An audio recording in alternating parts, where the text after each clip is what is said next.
I'm doing pop culture, Death vs. Heard, entertainment, things like that. This here is from a site called Democracy. Never heard of them, but this is kind of interesting. From October 7th, it's called Australia is banning entry to anyone found guilty of domestic violence anywhere in the world. So I'm not sure who some of the people in Australia might be thinking about. Maybe you know. But anyway, let's see what we got here. Australia is sending a strong message to domestic abusers worldwide. You're not welcome here.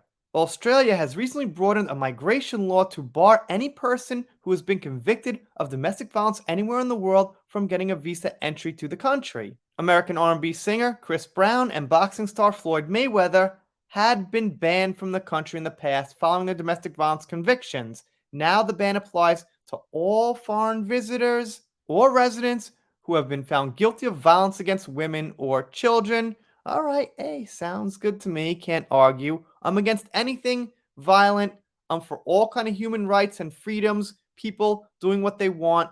But if you're found to be violent, then, all bets off. And then they say even people living there now with visas might be subject to be kicked out because of what they did as far as abuse. That's pretty extreme. And here they say something, I don't know, kind of strange. Australia has no tolerance for perpetrators of violence against women and children. So you can abuse men, and that's okay. I'm not sure why they wouldn't just say violence against people. I can't explain it. You give me your best guess down there. We were going pretty good up until that point, but all right. I mean, obviously, I 100% agree, a million percent, no tolerance for violence against women and children, but why leave out men? We're people too. And they say one more time, the message is clear. If you've been convicted of a violent crime against women or children, you are not welcome in this country, wherever the offense occurred, whatever the sentence. The ban is supposed to make Australia safer, but not everyone is happy about it. By canceling the visas of criminals, we have made Australia a safer place, Coleman said. These crimes inflict long-lasting trauma on the victims and their friends and family, and foreign criminals who commit them are not welcome in our country. However, Australia's neighboring country of New Zealand has long taken issue with Australia's policy of exporting convicts, and this new policy highlights why. Under the new rule, New Zealanders who have already served their sentences for domestic violence and lived in Australia most of their lives could be kicked out and sent to live in New Zealand. Such circumstances raise questions about whether justice has been served and the role of rehabilitation in domestic violence convictions. Yeah, I mean, it's a fair point. If you go to jail for it or you get punished for it and you take that punishment, you serve your time, well, I mean, that does put reform into question. Are you saying nobody can ever be reformed for what they did? Ever? They could never make it up? It's an interesting thing to think about. I mean, people who do it might tend to do it again, even if they've been convicted or something. But yeah, it's a good point. Gotta agree with New Zealand there that it's something that should be discussed.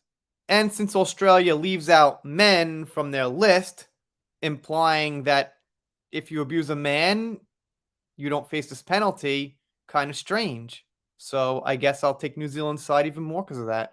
Australia, like many other countries, is trying to come to terms with its domestic violence problem. And they say here that it's only meaningful if they solve the problem from the inside as well. So that makes sense. Right.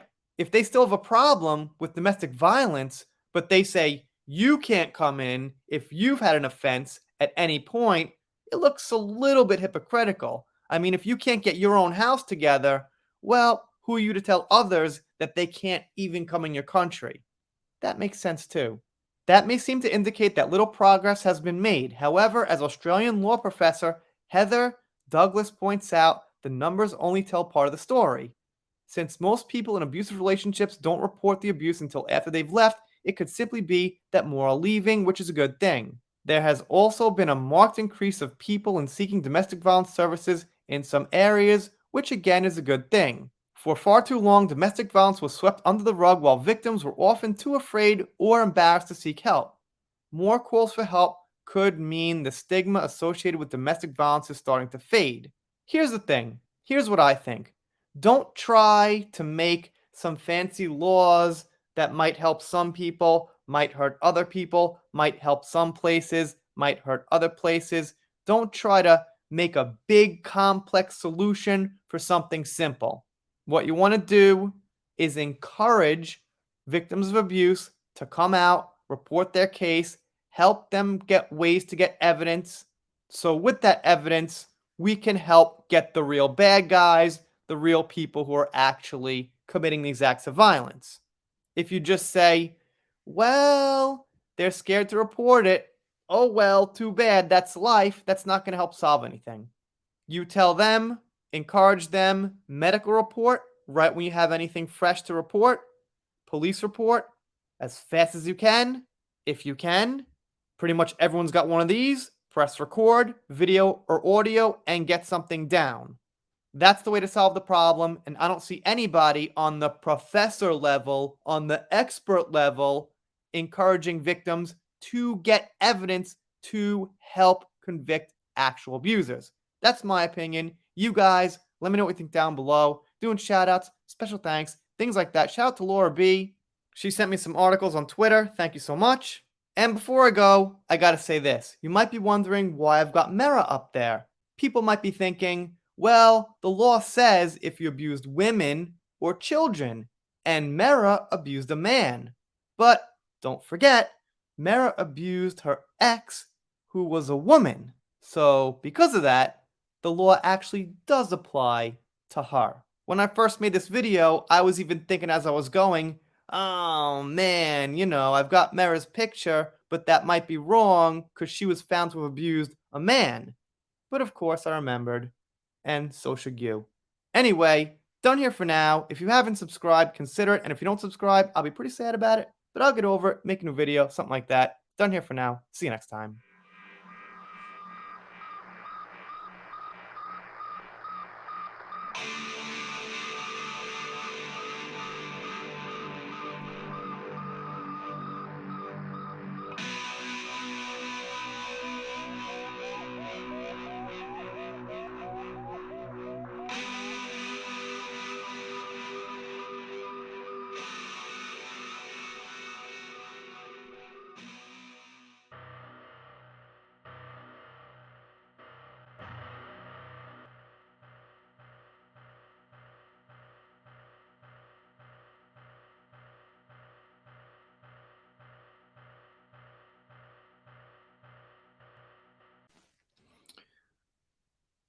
And before I go, I gotta say this. You're probably wondering why I've got Mera's picture up there. Some people might be thinking, aha, the rule says people who abused. And before I go, I gotta say this. You might be wondering why I've got Mera up there. People might be thinking, well, the law says if you abused women or children, and Mera abused a man. But don't forget, Mera abused her ex, who was a woman. So, because of that, the law actually does apply to her. When I first made this video, I was even thinking as I was going, oh man, I've got Mera's picture, but that might be wrong because she was found to have abused a man. But of course, I remembered, and so should you. Anyway, let me know what you think down below. Doing shout outs, special thanks. Anyway, done here for now. If you haven't subscribed, consider it. And if you don't subscribe, I'll be pretty sad about it, but I'll get over it, make a new video, something like that. Done here for now. See you next time.